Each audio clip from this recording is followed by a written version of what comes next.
Is HDFC is still a consistent compounder? I would say yes. HDFC is still a consistent compounder. देखिए banks में कुछ issues थे, कुछ credit card के issue थे, कुछ टेक्निकल ग्लिचेस थी जिनकी वजह से आरबीआई ने बैन कर दिया था। ये न्यू क्रेडिट कार्ड एप्लीकेशन नहीं ला सकते थे, न्यू कस्टमर ऑनबोर्ड नहीं कर सकते थे क्रेडिट कार्ड्स में। कुछ इनके कस्टमर्स का कंप्लेन भी है कि इनकी जो नेट बैंकिंग है वो काफ़ी अच्छी नहीं है इन terms of the technology wise. तो थोड़े ग्लिचेस हैं थोड़े इन terms of the IT, but definitely ये बैंक ऑब्वियसली मैनेजमेंट देख रहा होगा इस चीज़ों को, और ऑब्वियसली मैनेजमेंट काफ़ी इस पे अच्छे कॉल लेंगे इस पे, जिससे कि आगे ऐसी प्रॉब्लम ना हो। फर्स्ट है कि H D F C bank. देखिए H D F C bank में बात कर रहे थे कि लोग की प्रीमियम वैल्यूएशन है। Obviously H D F C bank कुछ सालों में पहले प्रीमियम वैल्यूएशन में था। एच डी एफ सी बोल लीजिए या फिर आप कोटक बोल लीजिए, दोनों एक प्रीमियम वैल्यूएशन में था। क्यों प्रीमियम वैल्यूएशन में था, ये रीज़न आपको जानना पड़ेगा।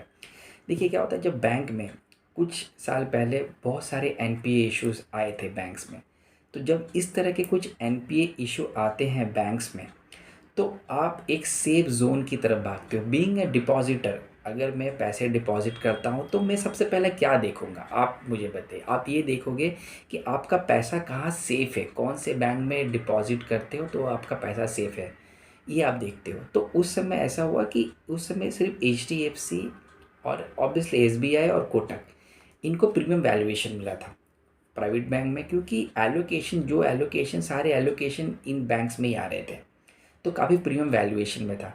बट अभी सिनेरियो बहुत अलग है। अभी आप देखेंगे कि एलोकेशन सारे बैंक्स में आए हैं, वो चाहे पीएसयूज़ हो या फिर कुछ छोटे प्राइवेट सेक्टर बैंक्स हो, ऑब्वियसली सारी जगह वैल्यूएशंस, सारी जगह कैप एलोकेशंस हुए हैं। तो जिसकी वजह से जो प्रीमियम वैल्यूएशन जो था, अब वो प्रीमियम वैल्यूएशन नहीं है। अब क्या इम्पॉर्टेंट है, अब इम्पॉर्टेंट है performance. H D F C का परफॉर्मेंस कैसा होता है। तो एच डी एफ सी का परफॉर्मेंस, देखिए एक एच डी एफ सी एक ऐसी बैंक है जिसका एक एन पी ए, सबसे बैंक का एक इम्पॉर्टेंट एक रेशियो होता है, नेट परफॉर्मिंग असेट्स। मतलब अगर आप लोन दे रहे हो 100 रुपये, तो उसमें से कितना पैसा आपको नहीं आ रहा है, मतलब। तो obviously H D F C bank में इसका रेशियो है 0.32। मतलब 100 रुपये में सिर्फ वो 32 पैसा ही वो नहीं ले पाती। सो समझिए आप, उनकी जो एसेट्स क्वालिटी है, जो उनका ड्यू डिलिजेंस प्रोसेस है, काफ़ी अच्छा है। और ये ऐसा नहीं है कि अभी से कंसिस्टेंट रहा है, उनका एन पी ए काफ़ी अच्छा रहा है। और एन पी के साथ उनका जो आर ओ ए देखेंगे, जो रिटर्न ऑन असेट्स भी काफ़ी अच्छा रहा है। Net profit divided by total assets, तो नेट प्रॉफिट जो है उसका असेट से कितने पैसे आते हैं। असेट्स बैंक के लिए क्या है जी, असेट्स बैंक के लिए वो है जिनको आप लोन देते हो, वो उनके लिए असेट्स होता है, क्योंकि उनसे आपको ईएमआई आती है। जो आपके बैंक में डिपॉजिट रखते हैं एज ए एफडी, वो आपके लाइबिलिटी होते हैं, क्योंकि उसमें आपको इंटरेस्ट देना पड़ता है। तो आर ओ ए, जबकि थंब रूल ये होता है कि कोई भी बैंक का जो आर ओ है 1 से ऊपर होना चाहिए। इस बैंक का आर ओ 1.94 है। लो फंड कॉस्ट रेस करने की जो कैपेसिटी है, अगर कोई प्राइवेट सेक्टर में बैंक में सबसे ज़्यादा है तो वो एच डी एफ सी के पास। ऑब्वियसली आप अगर पी एस यू में देख ले तो एस बी आई है, बट अगर प्राइवेट में देख ले तो सबसे अच्छा, अगर लो कॉस्ट डिपॉजिट्स अगर कोई रेस कर सकता है तो वो है H D F C bank. Trust, obviously लोगों का ट्रस्ट है इस बैंक में, लोगों का ट्रस्ट है कि यस मेरा पैसा सेफ है। अब बाकी जो क्रेडिट कार्ड बिजनेसेस हैं उनके उनके काफ़ी अच्छे चल रहे हैं। लोन बुक साइज़ काफ़ी अच्छा है उनका, जो कि ग्रैनुलर है। अगर उनका लोन बुक भी देखेंगे तो काफ़ी ग्रैनुलर है इन terms of corporate deposit. Corporate loans भी अच्छे हैं, रिटेल लोन्स भी अच्छे हैं, तो काफ़ी ग्रैनुलर उनका लोन बुक साइज़ है। तो कासा रेशियो भी काफ़ी अच्छा है उनका। कैपिटल एडुकेसी रेशियो भी मोर देन 18 है। कॉस्ट ऑफ लाइबिलिटी भी अच्छी है। उनका जो कासा रेशियो है वो भी मोर देन 47-48 है। तो बैंक में कोई इशू नहीं है। One of the greatest franchise I would say in terms of the banking, because of the if you look at the fundamentals of the company is very strong. Apart from the fundamentals, if you look at the performance, if you look at the other ratio, look at the npa, everything is perfect in this bank. अब रहा third issue जो सबसे ज़्यादा kiosk है आज के date में, वो है H D F C limited और H D F C bank का मर्जर। देखिए H D F C bank और एच डी एफ सी जो H D F C housing finance है वो एक एन बी एफ सी है। एनबीएफसी जो रेगुलेटरी नॉर्म्स अलग होते हैं और जो बैंक्स के रेगुलेटरी नॉर्म्स अलग होते हैं। तो जब कोई बैंक एक एनबीएफसी को एड म को को में मर्ज होता है, तो उसमें क्या होता है कि आपको कुछ रिज़र्व्स रखने पड़ते हैं।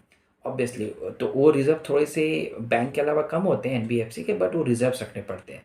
तो जो इनका रिज़र्व्स है 1.5 लाख टू 2 लाख करोड़ से ज़्यादा होगा, कि मतलब इतने से बढ़ जाएगा उनको मर्जर के लिए, उनको वो रेगुलेटरी नॉर्म्स फुलफिलमेंट करने के लिए। तो कुछ वेवर उन्होंने आरबीआई से बोला है एचडीएफसी बैंक में, बट अभी भी भाई आरबीआई का कोई भी रिस्पांस नहीं आया।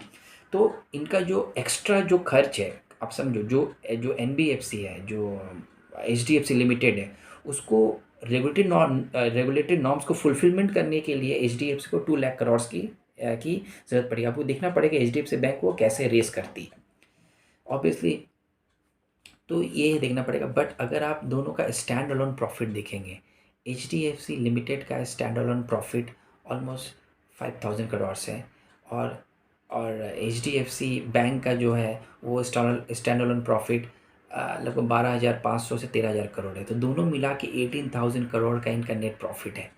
तो प्रॉफिट का बहुत है, 18,000 करोड़ का प्रॉफिट बहुत बड़ा होता है। तो बैंक में कोई इशू नहीं है। यस, अगर आप बोलेंगे कि bank still a compounder, yes, bank is still compounder. और ये मैं बता रहा हूँ कि जब ये क्रेडिट साइकिल जब टर्न होगा, जब एनपीए के इशू आएंगे, ऑब्वियसली जो हुआ था लास्ट टाइम कि लोग सेफर साइड की ओर जाते हैं, सेम आपको सिनेरियो एचडीएफसी बैंक में या कोटक बैंक में देखने मिलेगा। आशा करता हूँ वीडियो आपको अच्छी लगी होगी। वीडियो आपको अच्छी लगी तो चैनल को सब्सक्राइब कीजिए और अपने फैमिली और फ्रेंड्स के साथ ज़रूर शेयर कीजिए। मिलते हैं नेक्स्ट वीडियो में। Thank you.